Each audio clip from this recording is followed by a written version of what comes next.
Good day. Here are the top stories of the Manila Times for Thursday, December 17, 2020.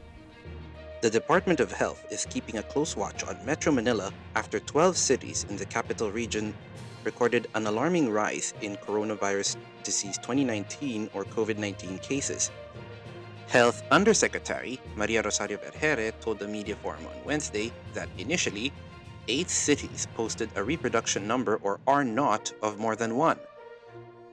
Health Secretary Francisco Duque III updated the figure, saying 4 more cities recorded an R0 of above 1. The DOH did not identify the cities, but Duque indicated that they would present their own projections on Thursday. An R0 of 1 or higher is an indication that the infection rate has increased in the past 2 weeks. Meanwhile, 2 senators presented differing views on the government experiment to return to in-person classes in January next year. Senator Christopher Lawrence Bongo, chairman of the Senate Health and Demography Committee, on Wednesday, questioned the dry run for face-to-face classes planned by the Department of Education, or DepEd, in areas that are low risk for COVID-19. Go said he prefers that face-to-face classes be put off until vaccines become widely available. For Senator Sherwin Gatchalian, holding the dry run in low-risk or COVID-19-free areas will help address challenges hounding the rollout of distance learning.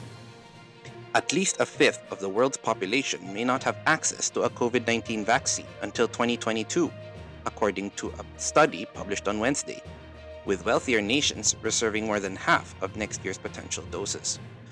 With hopes that vaccines can bring an end to a pandemic that has killed some 1.6 million people, countries including the United States, Britain, and the United Arab Emirates have already begun rolling out immunization programs.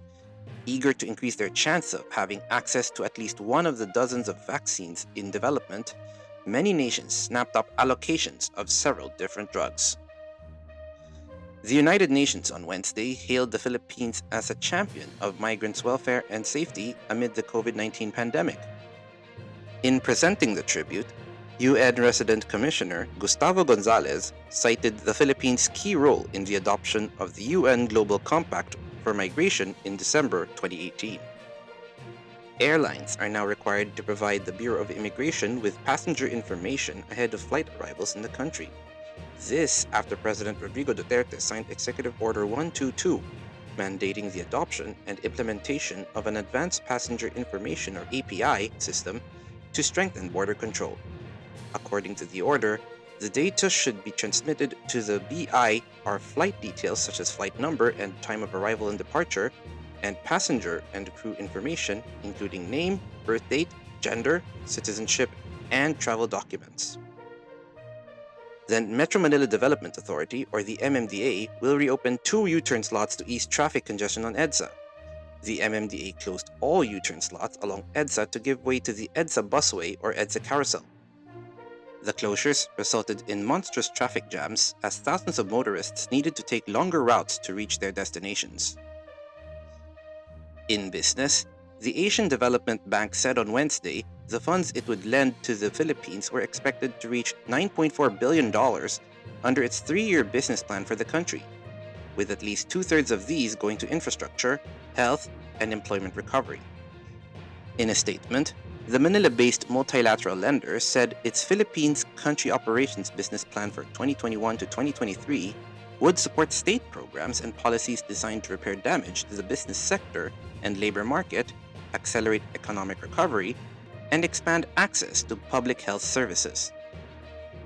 Topping sports, Tokyo Olympics-bound Yumir Felix Marshall is ready to rumble after making weight on Wednesday, December 16, Philippine time, for his fight against American Andrew Whitfield.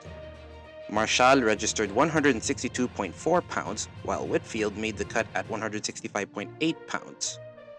The two will clash in a 4-round middleweight bout in the Premier Boxing Champions event on Thursday, December 17, Philippine time, at the Microsoft Theater in Los Angeles, California.